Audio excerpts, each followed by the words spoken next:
นี่นะไปคือบ่ได้ตั้งใจ คือตั้งใจนำเอกสารไปถวายพระเดชพระคุณก็อาศัยที่ถือว่าเป็นครูบาอาจารย์ของพระอาจารย์สมัยเป็นเน้นเนี่ยอาจารย์เจ้าคุณเคยสอนพระอาจารย์อยู่ตอนที่วัดสวนดอกดังนั้นเพิ่นก็หันว่าเฮาเนี่ยมีภาระหน้าที่เพิ่นก็เลยมีเมตตาอนุเคราะห์เหมาะเป็นพิเศษว่าเนี่ยนะก็เลยตุ๊บกระถ่ายรูปเก็บมาเรียบร้อยนั่นเลยไปเลยบอกไปถ้าบอกว่าอันนี้มอขอขนาดตัวพระอาจารย์เนี่ยโมโหอยากจะไปบอกไปได้ยังไงก็ไปกับโจ๊กโลกไปมาจากโจ๊กโลกกันนะก็เลยก็เป็นอย่างไรเนี่ย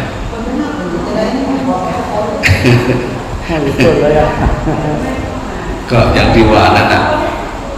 พระหน้าที่ของเจ้าอาวาสของพระสงฆ์องค์ในทั่วครูนักสถานนะมันก็ต้องเป็นห้องว่าทำหน้าที่นะในการดูแลวัดวาอารามทำหน้าที่ปฏิบัติศาสนกิจ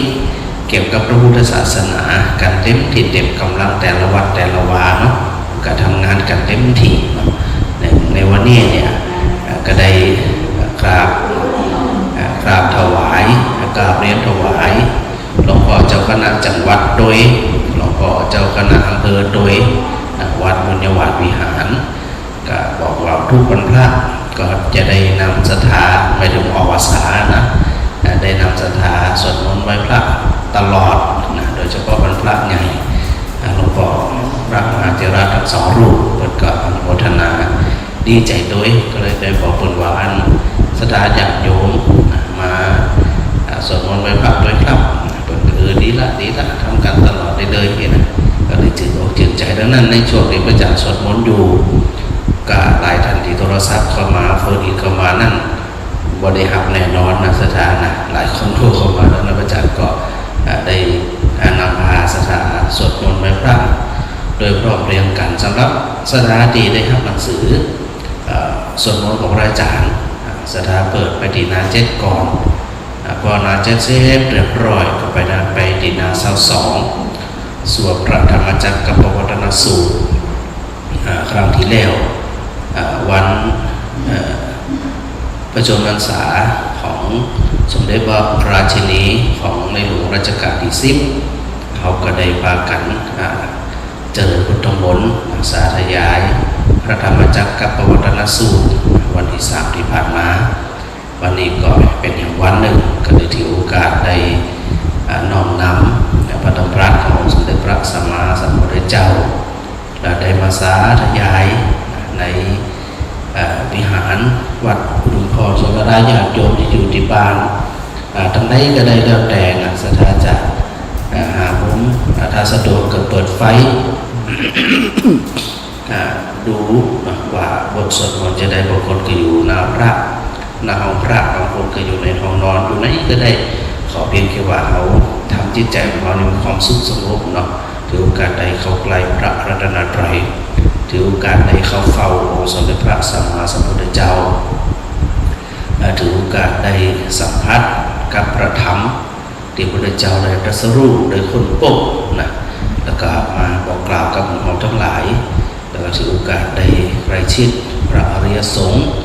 นะที่ได้ฟังธรรมจากองค์สมเด็จพระสัมมาสัมพุทธเจ้าแล้วสืบทอดนำมาบอกกล่าวเราจนยุคปัจจุบันถ้าไม่ได้อาศัยพระสงฆ์ไม่ได้อาศัยนักปราชญ์ที่เป็นได้สืบทอดคำสอนมาจนถึงทุกวันนี้เนี่ยเราก็คงรู้จักพระพุทธพระธรรมพระสงฆ์ดังนั้นเราทั้งหลายก็ตั้งจิตตั้งใจเนาะน้อมกายน้อมใจน้อมมาจากของเราเนี่ยถวายเป็นพุทธบูชาในการต่อไปสถาเปิดเป็นที่นาที่7เนอ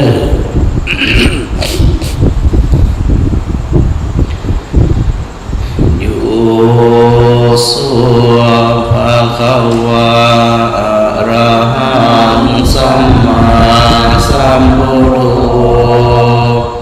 พระผู้มีพระภาคเจ้า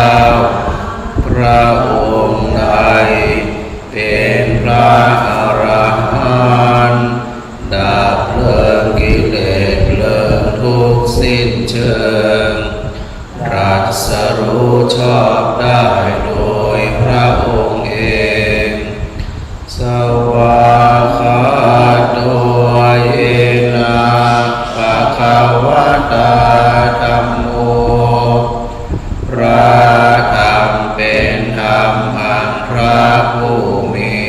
ภาคเจ้าพระองค์ใดสุปฏิปันโนภะคะวะโตสาวกสังโฆพระสงฆ์สาวกของพระผู้มีพระภาคเจ้าพระองค์ใดปฏิบัติดีแล้วธัมมยังภะคะวันตังสัทธัมมังสัสสังฆังอิเมหิสักการเรหิยถารหังอาโรวิปัวชยามาข้าพเจ้าทั้งหลายขอบูชาอย่างยิ่งซึ่งพระผู้มีพระภาคเจ้าพระองค์นั้นพร้อมทั้งพระธรรมและพระสงฆ์ด้วยเครื่องสักการะเหล่านี้อันยกขึ้นตามสมควรแล้วอย่างไรสาธุโนปันเตภะคะวา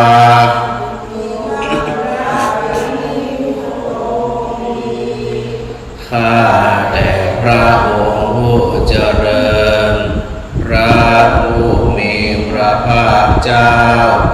แม้ปรินิพพานนานแล้ว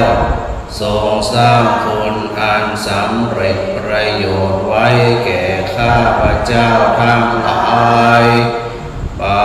จิมาชนะดานุกรรมปมานาสาทรงมีพระหฤทัยอนุเคราะห์ภายหลังอิเมสักการะทุกขตาปันนาการะอุเทปฏิคันหาตุ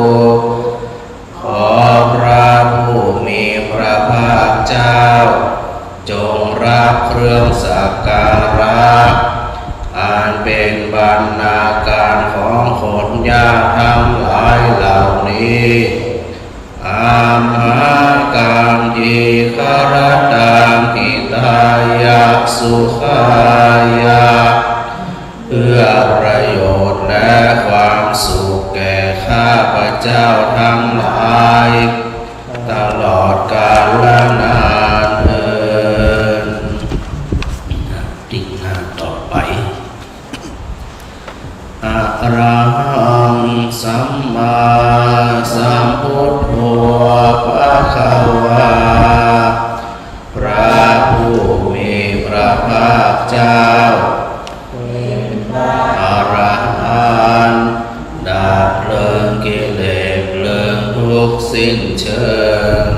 ตรัสรู้ชอบได้โดยพระองค์เองพุทธังภะคะวันตังอภิวาเท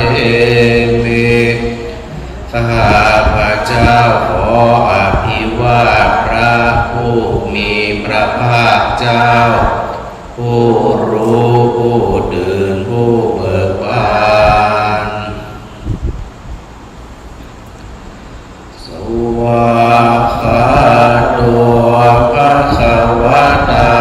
ธัมโมพระธรรมเป็นธรรมที่พระผู้มีพระภาคเจ้าตรัสไว้ดีแล้วธัมมังนามัสสา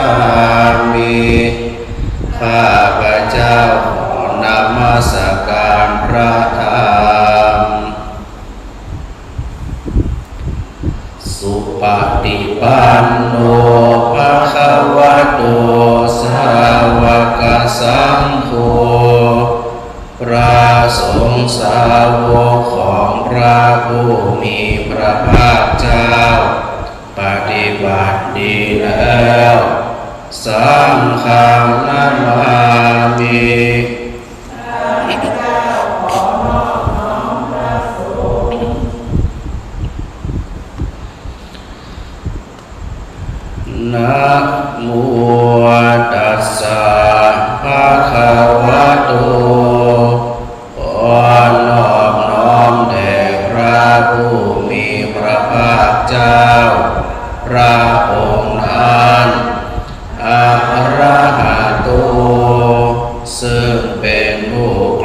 จากกิเลสสัมมาสัมพุทธัสสะตรัสรู้ชอบได้โดยพระองค์เองนะโมตัสสะภะคะวะโตขอนอบน้อมแด่พระผู้มีพระภาคเจ้าพระองค์นั้นอะระหะโตซึ่งเป็นผู้ไกลจากกิเลสสัมมาสัมพุทธัสสะได้โดยพระองค์เองนะโมตัสสะภะคะวะโตขอนอบน้อมแด่พระผู้มีพระภาคเจ้าพระองค์นั้นอะระหะโตซึ่งเป็นผู้ไกลจากกิเลสสัมมาสัมพุทธัสสะโดยพระองค์เองท่านมยังพุทธาภิหิติงกโรมาเสโยโส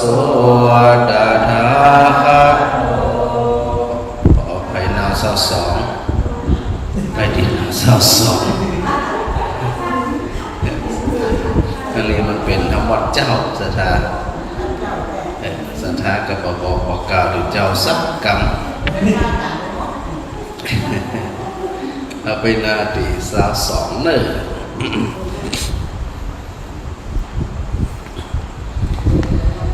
อันมยังพุทธานุสตินยังกโรมาเสตังโอปานะภะคะวันตังเอวังกัลยาณกิติสัตโตอะภุคโตก็กิติศัพท์อันงามของพระผู้มีพระภาคเจ้านั้นได้ฟุ้งไปแล้วอย่างนี้ว่าอิติปิโส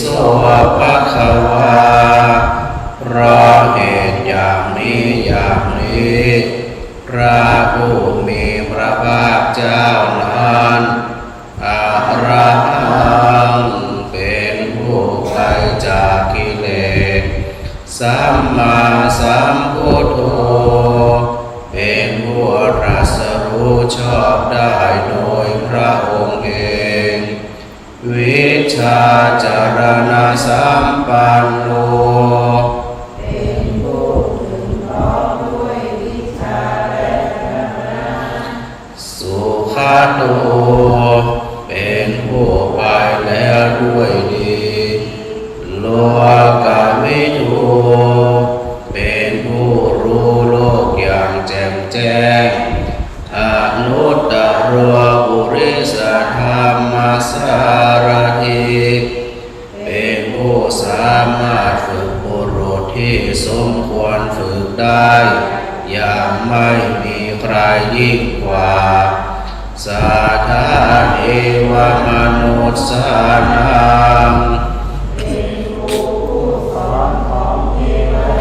และมนุษย์ทั้งหลายพุทโธเป็นผู้รู้ผู้ตื่นผู้เบิกบานด้วยธรรมภะคะวาติเป็นผู้มีความจำเริญสอนสัตว์ดังนี้อันมยังพุทธาภิหิติงกโรมาเสวัฏวารหันตวรตานิยุตโตพระพุทธเจ้าประกอบด้วยคุณมีความประเสริฐแห่งอรหันตคุณเป็นต้นสุทธาภิญาณกรุณาหิสมาคตโตประกอบด้วย ระญาณและพระกรุณาอันบริสุทธิ์อุเทศิวสุจนะตามกัมมะลังวสุโรพระองค์ใดทรงกระทำชนที่ดีให้เบิกบานดุจอาทิตย์ทำบัวให้บานวันธรรมหังตัมมรณังศิรสาชิเนธังข้าพเจ้าไหว้พระจินสีห์ผู้ไม่มีกิเลสพระองค์นั้นด้วยเสียงกล่าวโอโทโยเขมมุตตมังพระพุทธเจ้าพระองค์ใดเป็นสรณะอันเกษมสูงสุดของสัตว์ทั้งหลายปาฐามานุสติทานังวันธามิตังสิริยนาหังข้าพเจ้าไหว้พระพุทธเจ้าพระองค์นั้นอันเป็นที่ตั้งแห่งความระลึกองค์ที่หนึ่งด้วยเสียงกล่าวพุทธาสาหาสมิทาโสวะพุทโธเมสามิกิสโรของพระพุทธเจ้าพระพุทธเจ้าเป็นนายมีอิสระเหนือข้าพเจ้าพุทโธทุกขาสหาตาจาวิธาตาจาหิตาสเม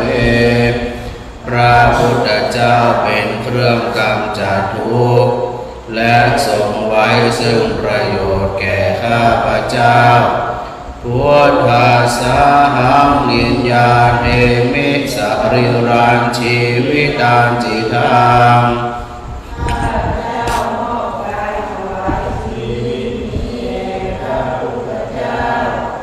วันทันโตหันจาริสา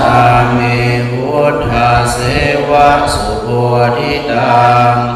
ข้าพเจ้าผู้ว่าอยู่จากประพฤติตาม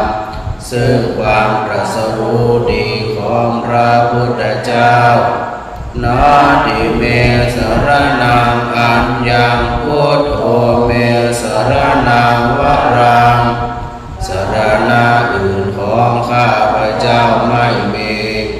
พระพุทธเจ้าเป็นสรณะอันประเสริฐของข้าพเจ้า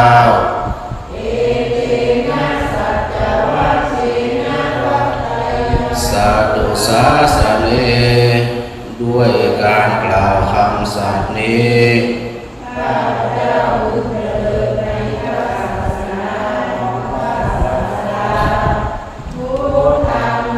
วันธรรมาเนนะยังปุญญังปสุตังอิทาว่าอยู่ซึ่งพระพุทธเจ้าได้ผลขวายบุญใดในบัดนี้สาเพปิอันตรายาเมมเหสุจะสาอันตรายทั้งปวงอย่าได้มีแก่ข้าพเจ้าด้วยเดชแห่งบุญนั้นกายนวาจายวเจตสาวาด้วยกายก็ดีโหเดกุกรรมังปะกตังมยายังกรรมหน้าติเตียนอันใด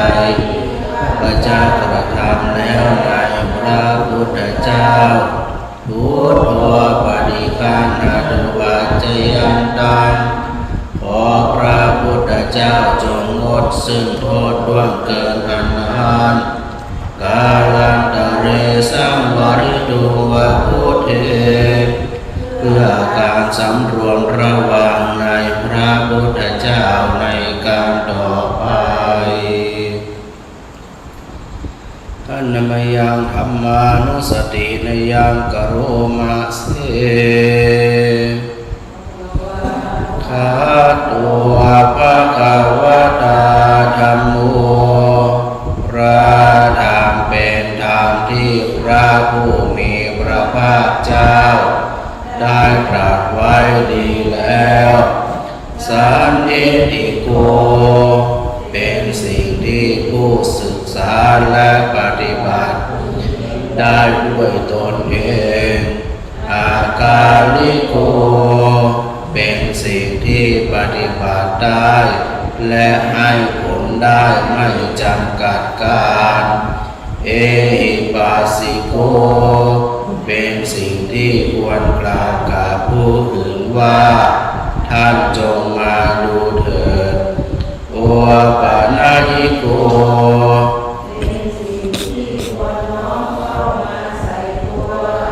ปัจจตังเวทิตาโอเวนโยหิติเป็นสิ่งที่ผู้รู้ก็รู้ได้เฉพาะตนดังนี้อันนมยังธรรมาภิหิติกโรมาเสสวาคาโตทิกุณโยขาวาเสยนาสายโยพระธรรมเป็นสิ่งที่ประเสริฐเพราะประกอบด้วยคุณคือความที่พระผู้มีพระภาคเจ้าตรัสไว้ดีแล้วเป็นต้นโยมัคคปากับปริยัติวิโมขเพโทเป็นมรรคผลปริยัติและนิพพานธัมโมกุโลกัปปตนาตถาธาริธาริเป็นธรรมทรงไว้ซึ่งผู้ทรงธรรมจากการตกไปสู่โลกที่ชั่ววันธามหังตมหารังวรธรรมเมตังข้าพเจ้าไหว้พระธรรมอันประเสริฐนั้นอันเป็นเครื่องขจัดเสียซึ่งความมืดยุโย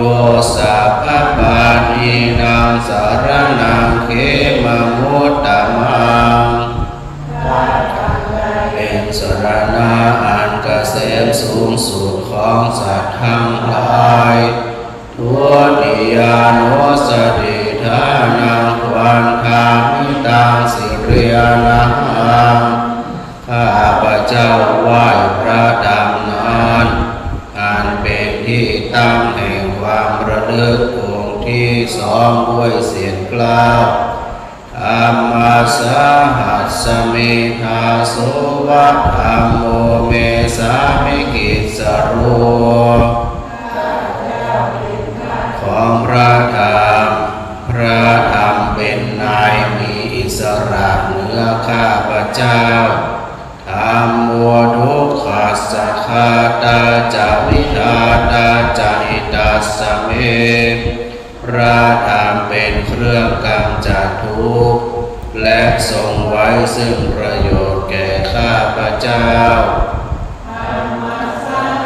นิยาเทมิสัพริรังชีวิตังจิตังข้าพเจ้ามอบกายถวายชีวิตนี้แด่พระธรรมวันทันโตหังจริสามิธรรมเสวะสุธรรมธรรมข้าพเจ้าผู้ว่าอยู่จากประพฤติตาม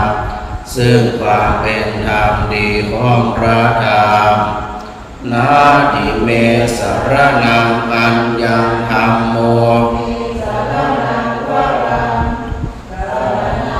ของข้าพเจ้าไม่มีพระธรรมเป็นสรณะของข้าพเจ้าเอเตนะสัจวะเชนะวัฏฐายังศาสเนด้วยการกล่าวคำสัตย์นี้ข้าพเจ้าพึงเจริญในพระศาสนาของพระศาสดาธัมมังเอวันธัมมาเนนะข้าพ เจ้าผู้ว่าอยู่ซึ่งพระธรรม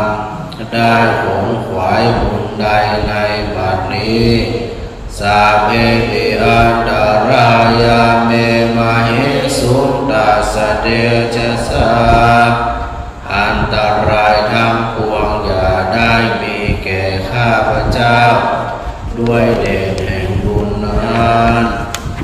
อายินะวาจายวเจตสาวาด้วยกายก็ดีด้วยวาจาธรรมิกุกรรมังปะกตังพยายาม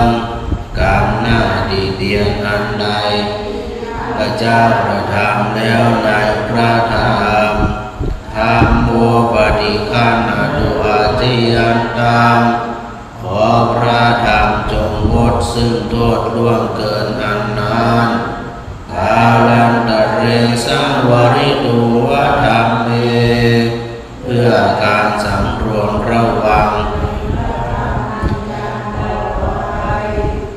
ขันมยังสังขานุสตินยังกโรมาเสปฏิปันโนภะคะวะโตสาวกสังโฆสงฆ์สาวกของพระผู้มีพระภาคเจ้าหมู่ใดปฏิบัติดีแล้วอุชุปฏิปันโนภะคะวะโตสาวกสังโฆพระภาคเจ้าหมู่ใดปฏิบัติตรงแล้วยายะปฏิปันโนภะคะวะโตสาวกสังโฆสงฆ์สาวกของพระผู้มีพระภาคเจ้าหมู่ใด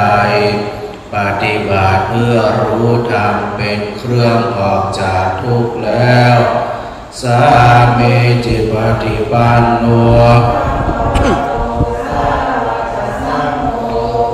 สงฆ์สาวกของพระผู้มีพระภาคเจ้าหมู่ใดปฏิบัติสมควรแล้วญาติธรรมได้แก่บุคคลเหล่านี้คือจัตตาริปุริสยุคานิอัตถปุริสปุคลาคู่แห่งบุรุษสี่คู่นับเรียงตัวบุรุษได้8บุรุษ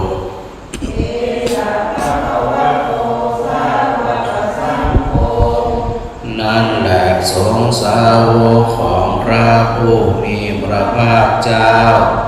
อาหุนายโยเป็นสมควรแก่สักการะที่เขานำมาบูชาอาหุนายโยเป็นสมควรแก่สักการะที่เขาจัดไว้ต้อนรับ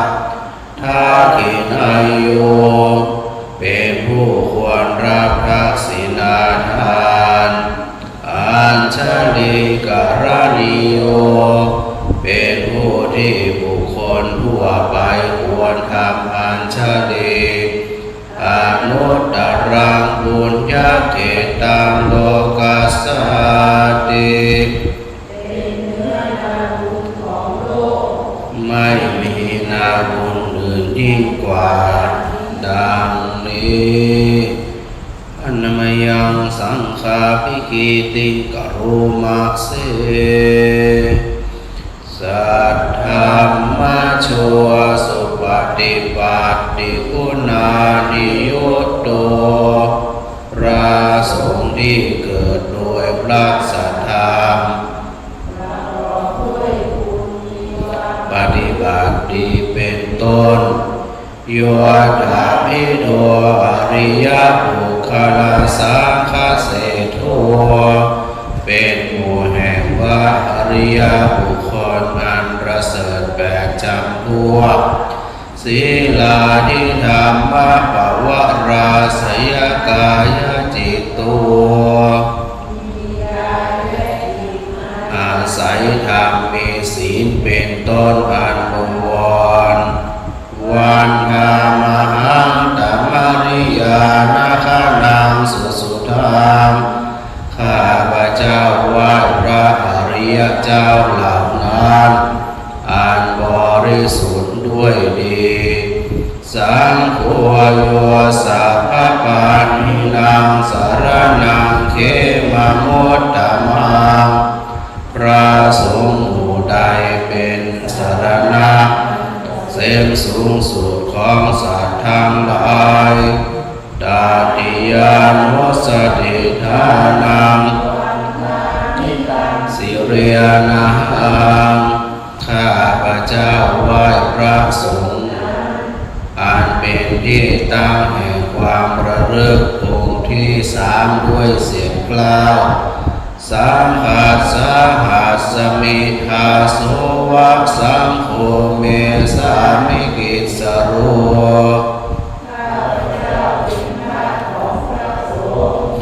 พระสงฆ์เป็นนายมีอิสระเหนือข้าพเจ้าสัคคาตาจะวิดาตาจะหิดัสสเม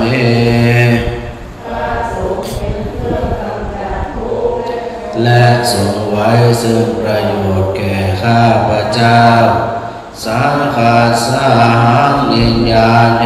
มิสริรันชีวิตาจิตาข้าพเจ้ามอบกายถวายชีวิตนี้แด่พระสงฆ์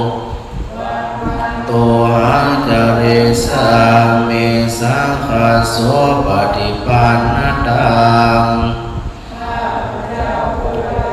ซึ่งความปฏิบัติดีของพระสงฆ์นาติเมสรณังอัญญังสังโฆเมสรณังวรังสรณะอื่นของข้าพเจ้าไม่มีเป็นสรณะอันประเสริฐของข้าพเจ้าจวัชเชนะวัฏฐายังสานุสาสเนด้วยการกล่าวคำสัตย์นี้ข้าพเจ้าพึงเจริญศาสนาของพระศาสดา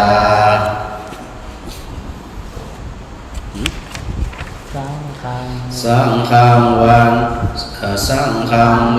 วันนะมาเนนะยังปุญญัง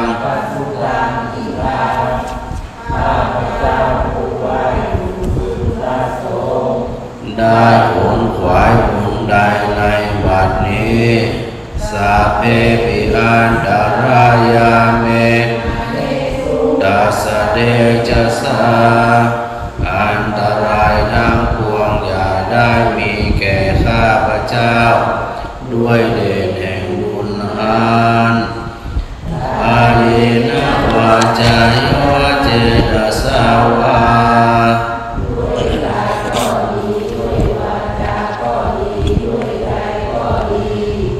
สังเกตุกรรมังปะกตังพยายังกรรมหน้าติเตียนอันใดที่ข้าพเจ้ากระทำแล้วในพระสงฆ์สังฆัวปฏิคันอาตุอาจยันตังขอพระสงฆ์จงงดซึ่งโทษล่วงเกินอันนานสังวริตุงวาสังเขในพระสงฆ์ในการต่อไปศรัทธาเปิดไปที่หน้า106ก่อน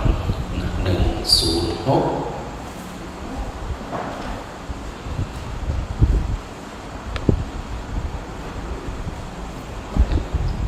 ตามบ้านน่าจะตั้งหน่อยศรัทธาเนาะศรัทธาในวิหารวัดอุดมพรเนี่ยพร้อมแล้วสวดกันหลายครั้งพร้อมรวดเร็วเดี๋ยววันหลังจะหาอันนี้ก็ที่มันตั้งนี่เนี่ยจะเลิกเนี่ยนะมันจะได้ประกุ้มเมียเนาะเดี๋ยวเอาหามาตั้งเนี่ยหรอกสตาร์เดี๋ยวพระอาจารย์จะไปหามาเวลาเขาตั้งนี่มันนั่นอย่างมันจะไม่ต้องได้กุ้มเมีย หลังคามันจะตรงเงี้ยนะเนาะเดี๋ยวสัตตาตั้งความปรารถนาไว้เนี่ยตั้งความปรารถนาไว้พระเจ้าตรัสว่าปรารถนาสิ่งใดย่อมได้สิ่งนั้นนะเดี๋ยวพระอาจารย์จะหามาแต่สถานเป็นคนใจเอาดู106เนาะที่อันพุทธอุทานะคาถานะพร้อมๆกันยะถาเวปาตุภาวันติธัมมาอาตาปิโนจายะโตพระมนาสหทาสกังคาดิสัพพายะตัวปัจจานาดิสาเหตุธัมมังยะถาเวดิธัมมาอาตาปิโนจายะตัวพระมนาสหทาสกังคาวะปยันติสัพพายะตัวขยังจยานังอเวทิยถาเวภวันติธัมมาอาตาปิโนจายะตัวพระมนาสวิทัวปยังมาราเสนังสุโรวะโอภาสยมันตาริขันติเดี๋ยวพระอาจารย์จะอ่านพร้อมกันแล้วก็จะอธิบายนะเป็นวรรคๆไปว่าพุทธอุทานก็คือตีคำที่พระเจ้าได้ลึกถึงได้อุทานขึ้นมาเกี่ยวกับประธรรมที่พระเจ้าได้ทรงตรัสรู้ในวันนั้นในว่าจะได้พระเจ้าจึงปริอุทานคำนี้ขึ้นมาเนาะเดี๋ยวเอาว่าไปพร้อมๆกันก่อนคือเวลาสวดมนต์ภาษาบาลีเนี่ยเราได้รักษาภาษาบาลีไว้ยุคใดสมัยใดตีไหนก็ตามนะถ้าเรายังได้ยินดูเจ้าได้ยินศรัทธาสวดบาลีเนี่ยมั่นใจได้ว่าพระพุทธศาสนายังอยู่นะแต่สิ่งที่เขาได้ก็คือตัวสมาธิเนาะได้สมาธิได้จิตสงบได้ความสุขแต่ว่าเขาไม่ได้กุศลหรือความเข้าใจพระอาจารย์จึงเรียงนะฮะโอกาสนำคำแปลที่ครูบาอาจารย์แปลไว้เมื่อเขาทั้งหลายได้อ่านเพื่อมีความเข้าใจเพราะว่าการเข้าใจธรรมเนี่ยวันนี้เข้าใจครั้งเดียวมันเอาไปใจตลอดชีวิตเลยว่าต้องเข้าใจมันเข้าใจทีเดียวเนี่ยสุขตลอดชาติที่พระพุทธเจ้าได้ทรงตรัสไว้พร้อมกันเนิ่นเมื่อใดธรรมทั้งหลายคืออริยสัจทั้งสี่พร้อมกันปรากฏชัดแก่พราหมณ์ผู้มีความเพียรเพ่งอยู่ด้วยฌานและปัญญาเมื่อนั้นความสงสัยทั้งปวงของพราหมณ์นั้นย่อมอันตรธานหายไปเพราะพราหมณ์นั้นมารู้แจ้งซึ่งธรรมว่าอวิชชาเป็นต้นเหตุให้เกิดมีสังขารอันเป็นต้นเหตุให้เกิดความทุกข์ทั้งปวงเมื่อใดธรรมทั้งหลายคืออริยสัจทั้งสี่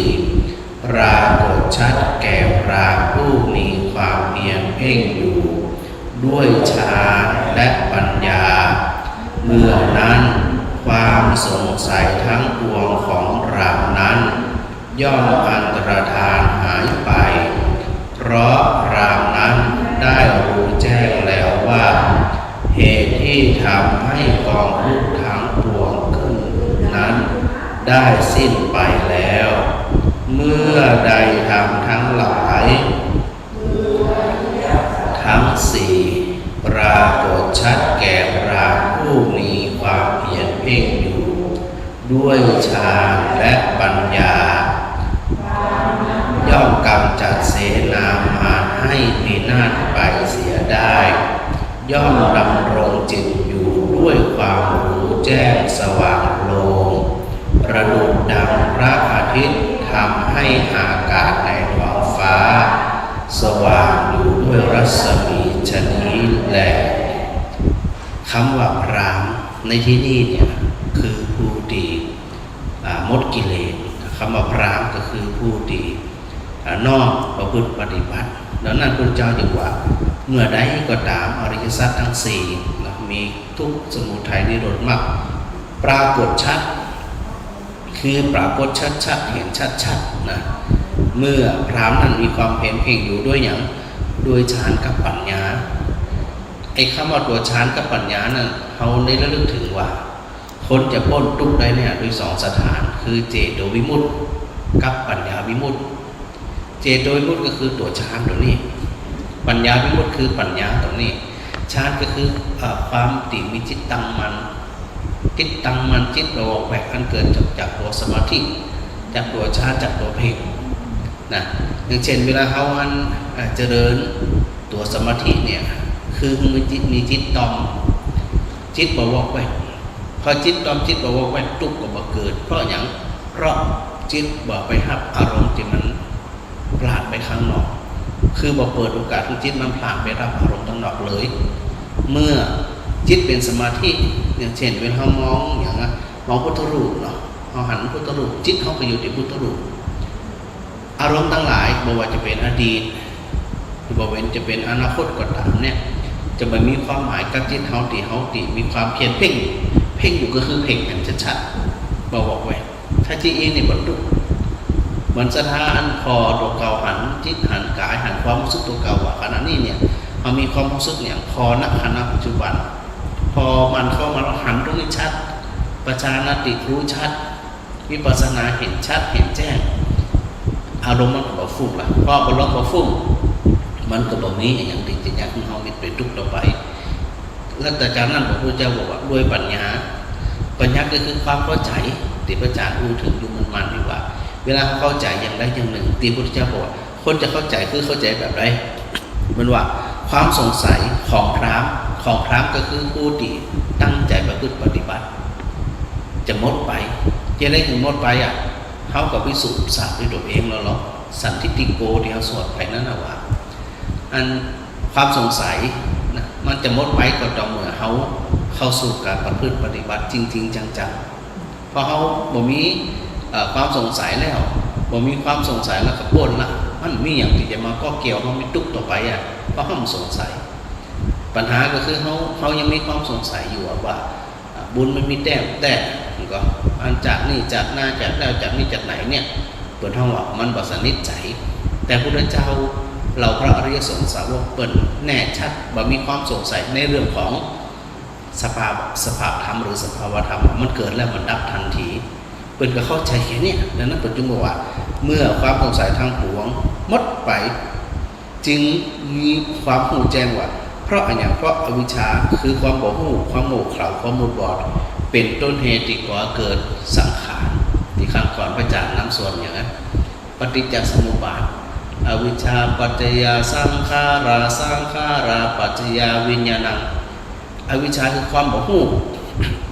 เขาจึงปรุงแต่งเกิดสังขารเขาแต่งเรื่อยสมมติเขาประชอบไปสักคนเนี่ยหรือคนได้ประชอบไปสักคนเกิดมีปัญหากันเนี่ยเขาขึ้นไปละ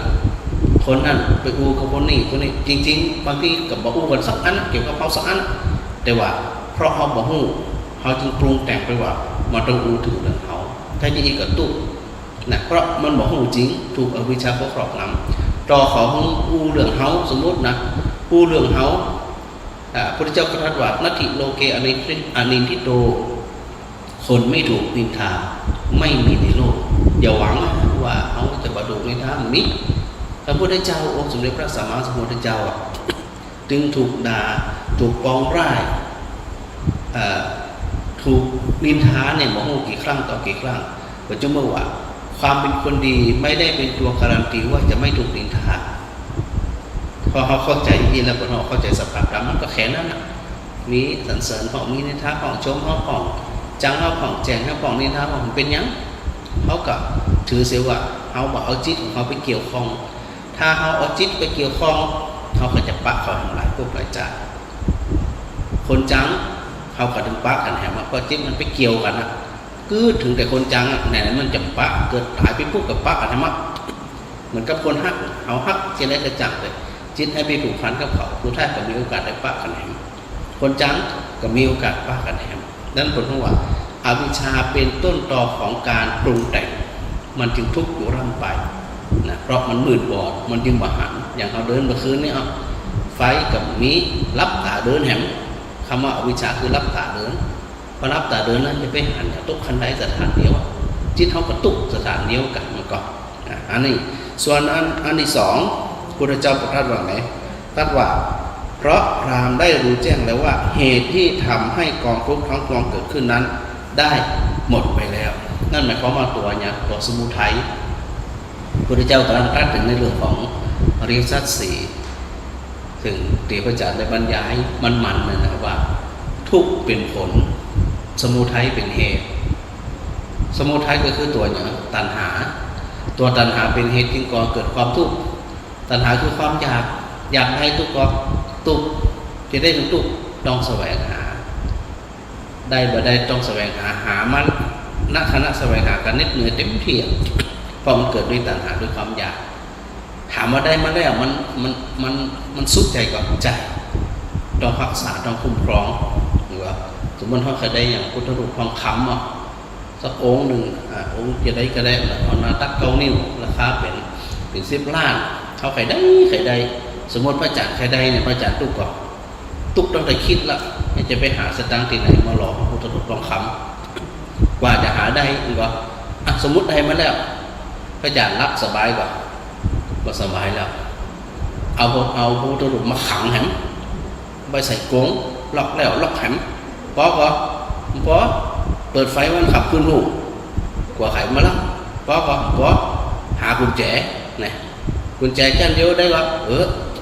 ได้ต้องหาหลายจันกุญแจโบสถ์อย่างเดียวก็นี่หามปุ่นกุญแจประตูวัดแหมมาหาวัดขึ้นมาเนี่ยถามว่าจะเอาว่าสะดุ้งเหรอ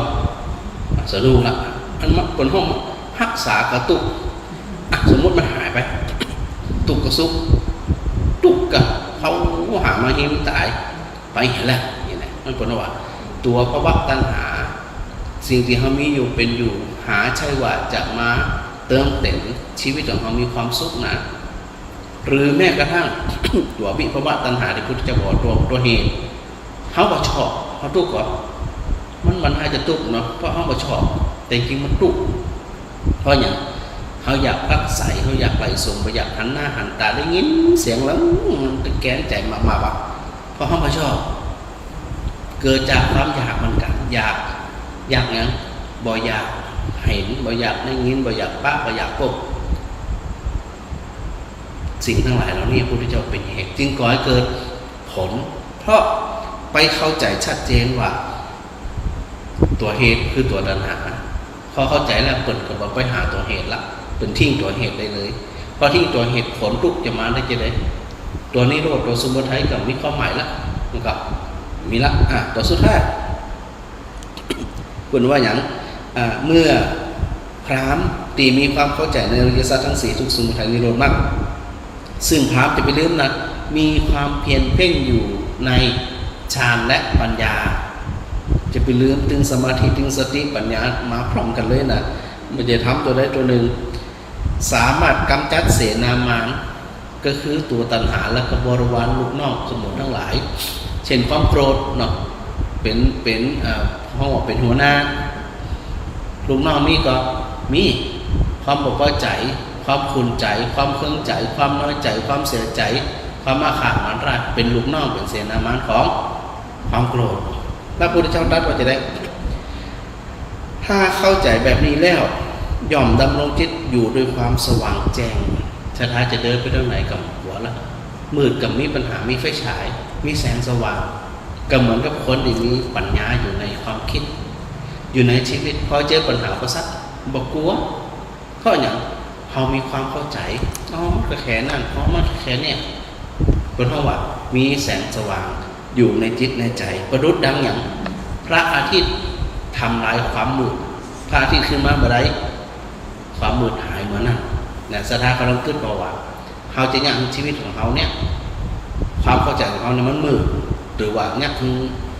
ความเข้าใจของเขาเนี่ยชีวิตของเขาเนี่ยมันสว่างขึ้นอยู่กับว่าเขาจะสร้างพระอาทิตย์หรือสร้างแสงสว่างคือตัวปัญญาได้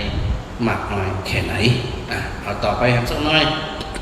มีเวลาเพราะว่าวันนี้วันพิเศษนะสถานะพิเศษถึงวันเวลามาสวดนี่นะพร้อมกันแห่งสักบทหนึ่งเนาะพระเทกรัตตคาถาที่พระเจ้าตรัสว่าคนบางคนเนี่ยอยู่แม้เพียงแค่เสี้ยววินาทีหรือคืนเดียว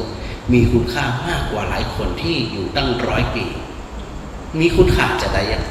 นานี่แหละนา107นี่แหละนา107มีตัวแปรโดยจะได้เข้าใจโดยเนาะพร้อมกันอติตังนันวาคามายานัปปฏิกังเขอนาคาตังบุคคลไม่ควรตามคิดถึงสิ่งที่ล่วงไปแล้วด้วยอะไรและไม่พึงพะวงถึงสิ่งที่ยังไม่มาถึงยะถาติตังปะหินันตังอัปปะตัญจะอนาคตังสิ่งที่เป็นอดีตก็ละไปแล้วอนาคตก็ยังไม่มาปัจจุบันนั้นจะโยธรรมังตถาวิปัสสติอาสังหิรังอาสังอุปังตังวิธามนุโรหะเยบุคใดเห็นธรรมอันเกิดขึ้นเฉพาะหน้าในที่นั้นๆอย่างแจ่มแจ้งไม่งอนแง่นคลอนแคลนเขาควรพ่อพูนอาการเช่นนั้นไว้อาเจวะกิจจะมาตับปังโกชัญญามรณังสุเวความเพียรเป็นกิจที่ใครจะรู้ความตายแม้พรุ่งนี้นาหิโนสังขารันมหาเสเนนะมาจุนาเพราะการผัดเพี้ยนต่อมัจจุราชซึ่งมีเสนามาก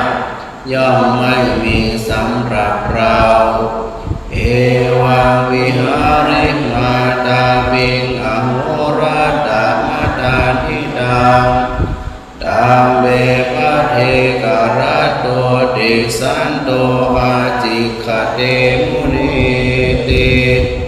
มุนีผู้สงบ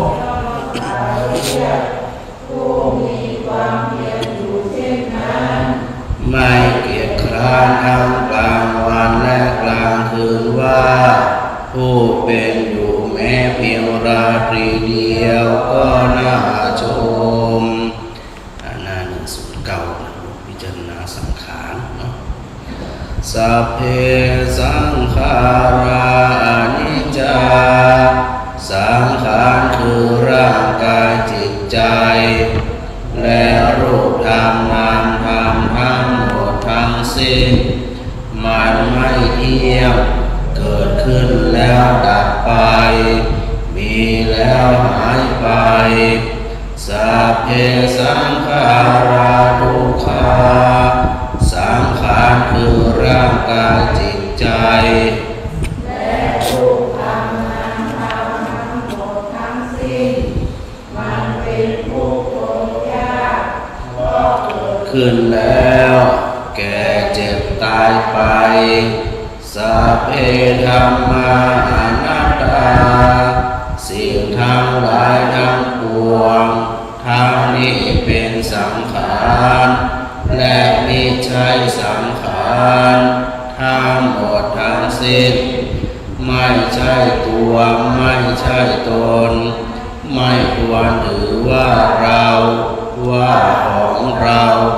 ว่าตัวว่าตนของเราเอหะทุวังเมชีวิตังชีวิตของเราไม่ยั่งยืนทุวังไม่มรณะของเราเป็นของยั่งยืนอาวาส สัมมยามริตาภามอันเราจะพึงตายแน่แท้มรณะปริโยสานังเมชีวิตังชีวิตของเรามีความตายเป็นที่สุดชีวิตังเมอนิยตังชีวิตของเราเป็นของไม่เที่ยงมรณะเมนิยตัง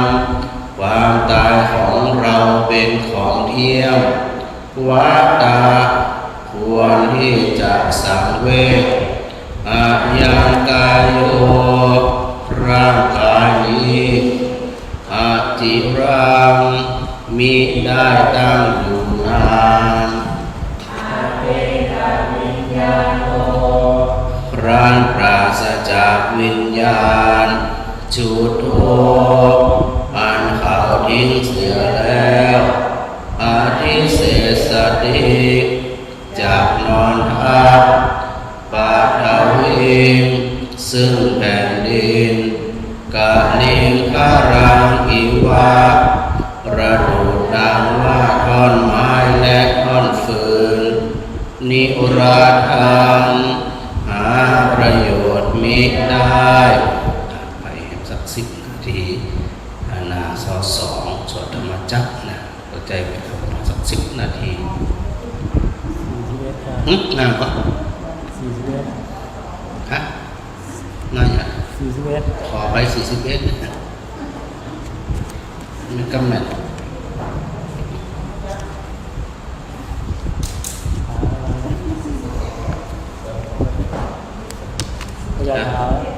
จะรับไหมจะรับอย่างเตียงแหมสัก10 นาทีเอวเมสุตังเอกังสัมมายังภะคะวะภาราณสิยังวิหารติอิสิปตะเนมิกาทาเยตัตตะโหภะคะวะปัญจวัคคีย์ภิกขุอามันเตสิทเวเมภิกขเวอันตาปาปสิเดนะนะเสวิตาอายุจายังกาเมสุกามาสุขันนุโยโคหิโนคัมโมปุถุชนิโกอนาริโยทัสสานิโตโยจายังอัตตกิลมัฏฐาโยโคทุกโขอนาริโยอนัตถาเอเตเตภิกขเวอุปอันเตอนุปคัมมามัชฌิมาปฏิปทาตถาคตนาภิสัมพุทธาจักขุกรณีญาณกรณีหุปสัมมายะอภิญญายะสัมโพ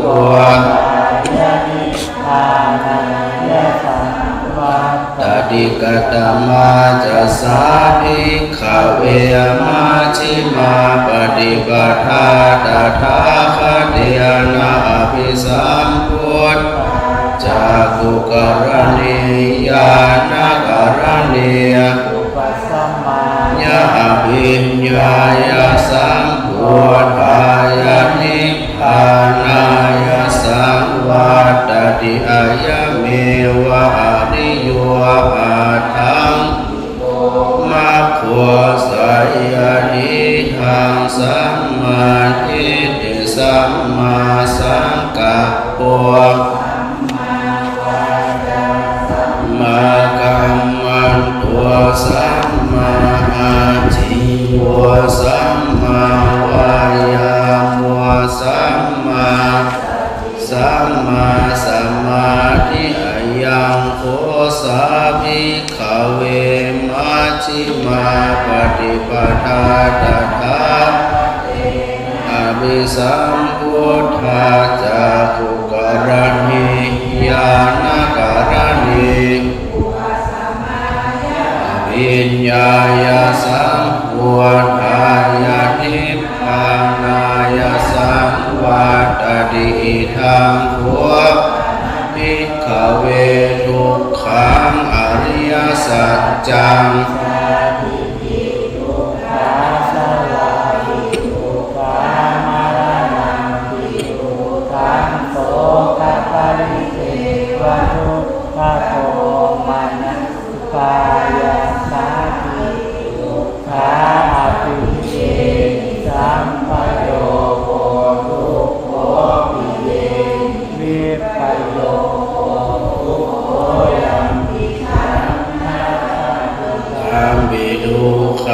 สังขิตเตนะปัญจุปาทานขาอิทังขัวปนาภิกขเวทุกขสมุทัยโยอริยสัจจังตัณหาปุโนภวิกานันทิราคะสหคตาตัตระตัตราภินันสายาดิทางกามตัณหาภวตัณหาวิภวตัณหาอิทังทัวขานิโรธทัวอริยสัจจังโยตัสสะเอวตัณหายาเสราคะนิโรธทัวจาทัวปฏินิมุติยานาโยหิทังขัวปนาภิกขเวทุกขนิโรธอริยสัจจังอายะเมวะอะนิโยอาทังคิโกมะโพสายาทิทังสัมมาสังกัปปะสัมมาวาจาสัมมากัมมันโตอาชีวสัมมาวายามะสัมมาสมาธิธัมโมขังอริยสัจจันติเมภิกขเวปุพเพอนันโนธรรมเมสุจักขุงอุทธัปปาทิยานังอุทธัปปาทิปัญญา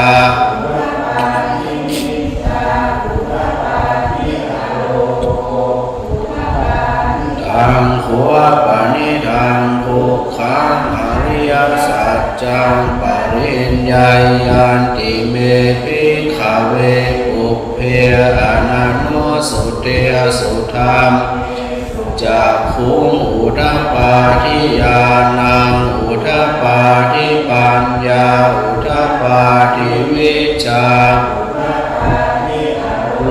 กุอุทธัปปาทิตังขัวปณิทังทุกขังอริยสัจจังปริญญาตันติเมภิกขเวปุพเพธัมเมสุจักขุงอุทธัปปาทิยานังอุทธัปปาทิปัญญาอุทธัปปาทิวิชชาอาโลกุอุทธัปปาทิอิทังทุกขสมุทัยโยอริยสัจจันติเมภิกขเวปุพเพอนันโนธัมเมสุจักขุงอุทธัปปาทิยานังอุทธัปปาทิปัญญา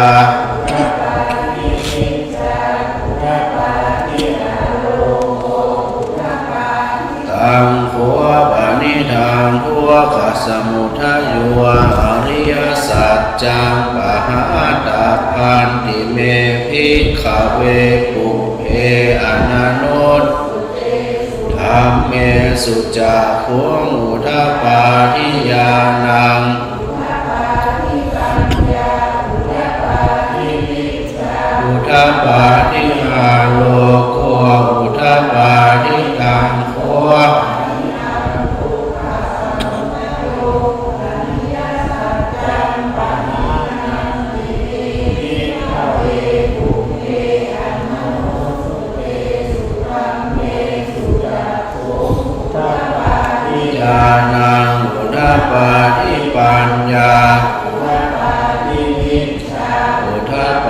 ทิอาโลโก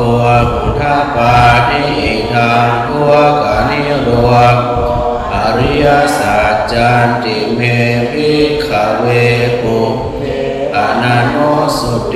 สุธรรมเมสุจักขุงพุทธปาทิญาณังปัญญาอุทธปาทิวิชชาอุทธปาทิอาตังขัวปานิทังขัวขานิโรธขัวอริยสัจสัจจิกาตัปพันติเมภิกขเวปุเพอนันโนสุเตจากขัวอุทธปาทิญาณังอุทธปาทิปัญญาอุทธปาทิอาโลโกอุทธปาทิตังขัวปานิธังนิโรธัวอริยสัจจังสัจจิกตันติเมภิกขเวปุอนันโนสุเตสุธรรมเมสุจักขุงปัญญาอุทธปาทิวิชชาอุทธปาทิอาโลโกอิทังทุกขานิโรธคามิเนียปฏิปทาอริยสัจจันติเมภิกขเวปุอนันโนสุเตสุธรรมปาทิญาณังอุทธวิชชาอุทธปาทิอา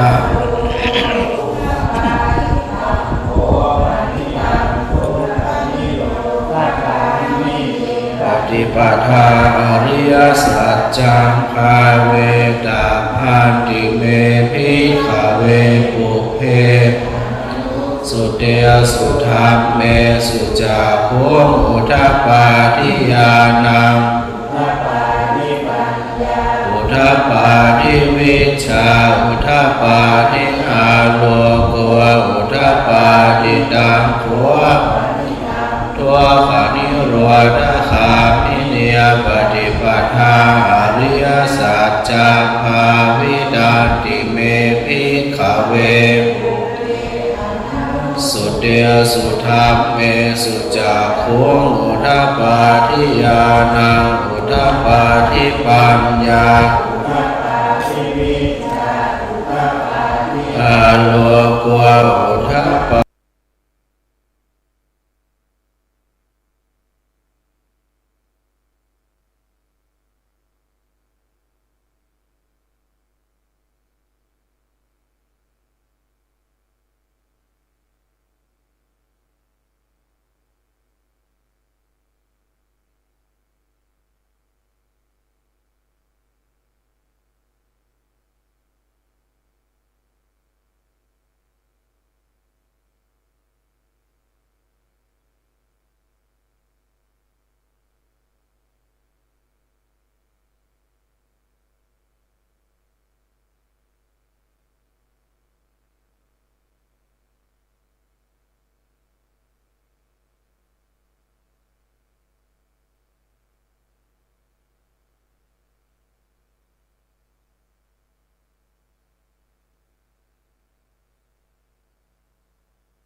ปาทิยาวะกิวันจะเมภิกขเวปุเพอนันโนสุดาสัทธามนิยาปัจจายสัทเทวมนุษย์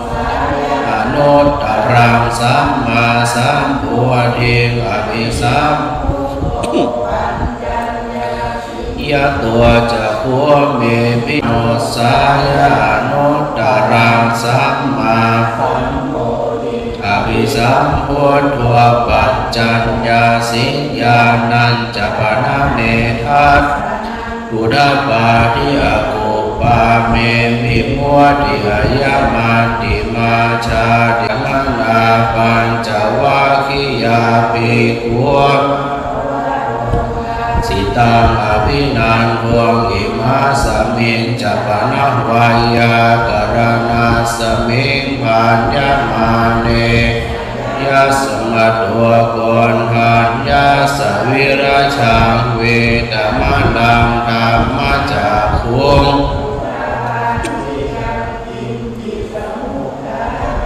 มังสัพพันตังนิโรธธรรมันติปวัติเตจะภควตาธรรมจักเกภูมาธรรมโนสาเวสุงเอตัมภควตาภาราณสิยังอิสิปัตตเนมิกถาเยอนุต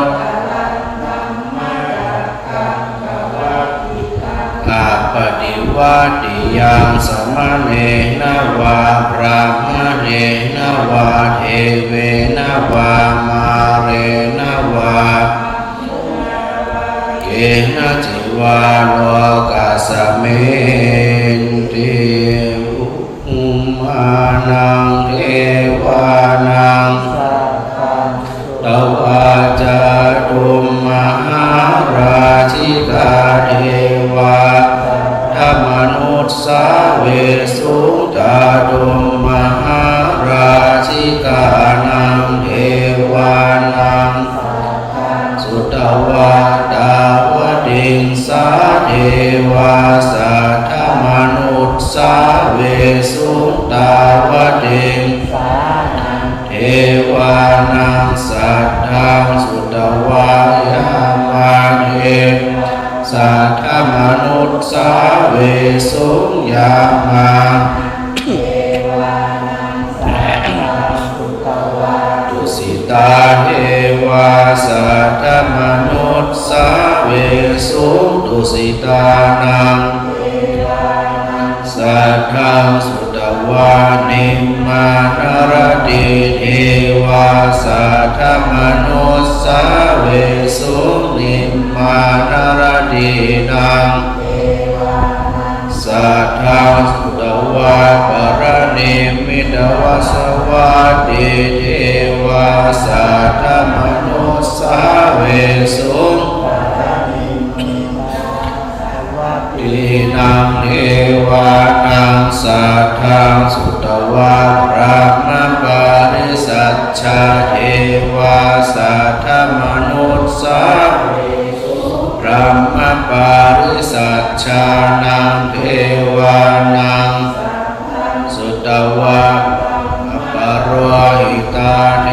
วาสัทธมนุสสาเวสุพระมปโรหิตานังพระมเทวาสัทธมนุสสาเวสุมหาพระมานังเทวานังสุตวาตาภาเทวาสัทธมนุสสาเวสุปริตาภานังสัทธังสุตวาอัปปมานาภาเทวาสัทธมนุสสาเวสุเทวานังสัทธังสุตวาอาภัสราเทวาสัทธมนุสสาเวสุอาภัสเทวานังสัทธังสุตวาปริตสุภาเทวาสัทธมนุสสาเวสุปริตวานังสัทธังสุตวาอัปปมาณสุภาเทวาสัทธมนุสสาสุอัปปมาณสุภานังเทวานังสัทธังสุภกินากาเทวาสัทธมนุสสาเวสุสุภกิน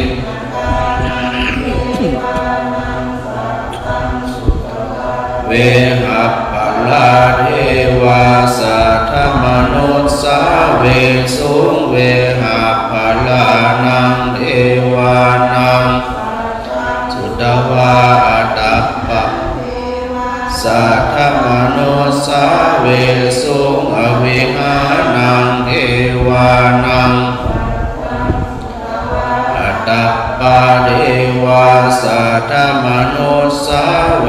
สุอัตตปานังเทวานังสุตวาสุทัสสะเทวาสัทธมโนสาเวสุสุทัสสะนังสัทธังสุตวาสุทัสสิเทวาสัทธมโนสาเวสุสุทัสสินังตวาอากานิตการเอวาสัทธมโนสาเวสุเอตัมภควตาภาราอิสิปตเนมิกดาเยอนุตตรังธรรมจักกังปวัต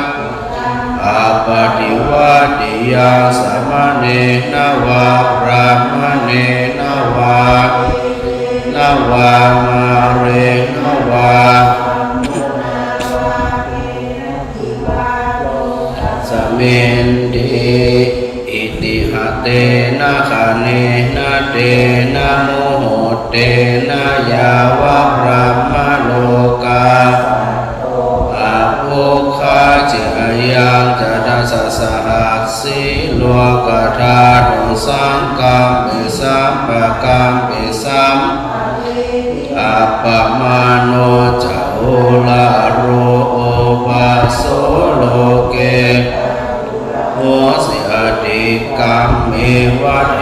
วานังเอวานุภาวังอัตตะโคปะคะวาอุทาเนสิอัญญาสิวัตะโพโกนทันโยวัตะโพโกนทันโยติติหิธังอายาสมะตัวอัญญาโกนทันโยตะเววนามังอาโหสิติตัวที่มีปีกาอยู่ตรงบนห้องว่าเป็นอ่านเกินหนึ่งตะเววะตะเววะบางทีเขาบอกอ่านประจำเตวะวะมันก็ใช่ละตะเววะนะแต่ผมซื้อว่าสวดคล้องกันนะสถานเนาะสวดคล้องกันว่าจะหนักแล้วนะเดี๋ยวถ้าเล่มนี้ถ้าสถานจำก็ได้มดเล่มนี้เขาจะมาย่ำสวดมดหัวกี่ปีหัวเขาเลยหลายปีเลยมาโอเคปลุกใครก็ได้มาโอเคนี่จะได้สะดวกนะถือการได้ปอนปอนเสียเรียบร้อยถือการได้ไว้รับไว้เจ้ารอกันตั้งใจเนื้อ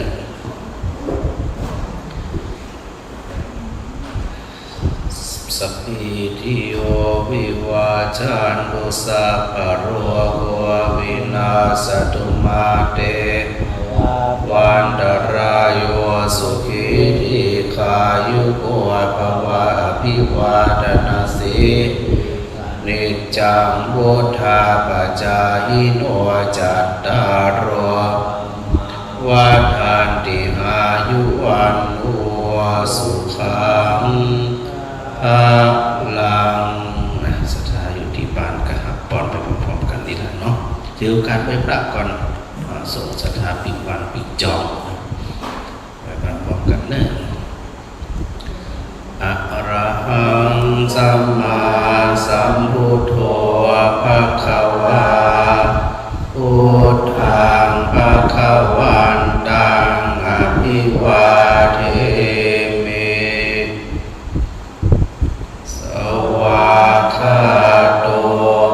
ภะวะตาธัมโมธัมมังนัมมัสสามิสุปฏิปันโนภะคะวะโต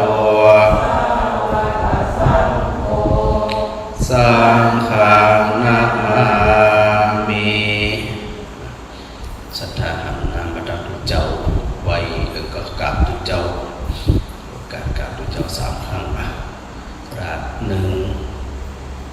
กราบสองกราบสามเดี๋ยววันพระใหญ่ต่อไปอยากจะไปลืมนะเดี๋ยวสมุดมาจดสถานเลยนะเดี๋ยวพอวันต่อไปเนี่ยเวลาเขามีจุดจุดเทียนนี่นะพระอาจารย์จะสลับเอาดูติดตามและจึงทุกคนเนี่ยที่มาสวดเนี่ยจะต้องมันสลับกันมาจุดหรือมันก็มากดอีกก็ได้นะถือโอกาสได้เป็นประธานพระอาจารย์จะเชิญศรัทธาเป็นประธานขึ้นสู่ยอดเสาแล้วก็เดี๋ยวจดไว้ด้วยนะเดี๋ยวเตรียมสมุดไว้ศรัทธามาปุ๊บกับเขียนจีจะทำสถิติไว้ว่าไผ่มาว่าขาดนี่นะอย่าไปลืมนะมีรางวัลในงานกฐินแน่นอนนะส่วนสถานที่ฝากพระอาจารย์อยู่ทางบ้านเนาะเดี๋ยวพระอาจารย์จะสลับเข้าสู่โหมดของเทพเก่าสักน้อยหนึ่งจังว่าเดี๋ยวพระอาจารย์จะออกจากที่วิหารเนาะก็จะได้เข้าไปที่กุฏินะมาเสียงจะขาดเนาะก็เลยศรัทธาหลายคนหลายท่านที่ทักทายมาเนาะโยมอันนี้ทักทายมาทางเฟซบุ๊กเนาะมียอมกรมาหรืออาจารย์บอกไกลๆกับน้ำไก่ไปศรัทธาบอกว่าให้นมัสการพระอาจารย์สาธุโดยโยมชุติการอรพยัญชนะอันนี้ทักทายเฉพาะที่ตักประจันมาทางเฟซบุ๊กไลฟ์โยมแม่เพ็ญกาฟ้านมัสการพระอาจารย์โยมบัวดองอีกสุวรรณวันนี้ก็วันใดที่พระอาจารย์มาได้ออกก็ท่วงวันเหมือนกันเนาะสาธุเดือนนี้บอกถึงโยมมณีวันโยมคำสุขโยมทินโยมฐานคุ้มศรีเป็นสีสุดท้ายทางเฟซมือถือขาดหายไปนะในใจตรงนี้เป็นยังไงล่ะเสียงและผ่านมาแล้วโอเคสาธุโดยยมต่อยชนิดาผู้ปักกันเนี่ยก็จะเข้ากรุงเทพไปถึงคุณประมาณสักบ่ายสองนะกลับไปเข้าไปแล้วก็แม่อันนี้ก็ของไทยเนาะผมจัดแจงงานเรียบร้อยแล้วที่โยมบอกเสียชีวิตไปเดี๋ยวการได้สมไปพร้อมอาจารย์แม่ถนอมพันล้อยมธัญทิพย์